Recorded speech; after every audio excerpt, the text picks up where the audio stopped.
नेमकं जगावं कसं? तर एसटी बसच्या एखाद्या कंडक्टर सारखं. तासनतास उभं राहायची लाज नाही आणि बसायला सीट मिळाली तरी माज नाही. अख्खी बॅग पैशाने भरलेली असते, परंतु त्यातला 1 रुपया सुद्धा आपला नाही. आपण फक्त बॅग सांभाळणार याची सतत जाणीव ठेवायची. चिल्लरसाठी एखाद्या वेळी एखाद्याशी वाद होणारच, परंतु तो विसरून काही घडलंच नाही असं समजून दुसऱ्याशी बोलत राहायचं.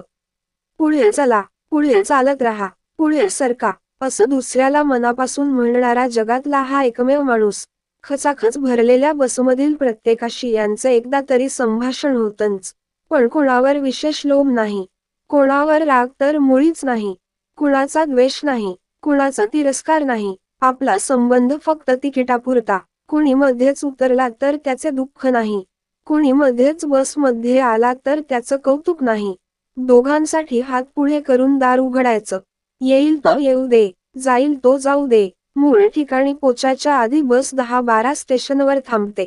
प्रत्येक गावात थोडा वेळ उतरायचं. आळोखे पिळोखे देत आपलंच गाव आहे असं समजून थोडा वेळ रेंगाळायचं, पण त्या गावात अडकायचं नाही.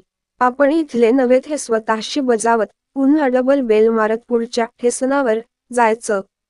शिंगल बेल मारली की थांबायचं, डबल मारली की निघायचं. बास, इतकेसले नियम पाळायचं. आयुष्य जास्त किचकट करायचंच नाही. हा शेवटचा स्टॉप आहे, समद्याने उतरून घ्या असं सर्वांना बजावत स्वतःची वळकटी उचलायची आणि प्रवास संपला की आपल्या घरी निघून जायचं.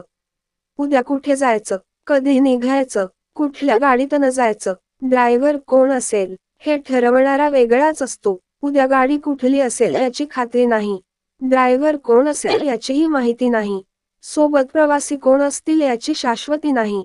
शाश्वती फक्त एकच आहे, तो म्हणजे प्रवास. आपल्या असण्या वाचून आणि नसण्या वाचून कोणालाही काहीही फरक पडत नाही.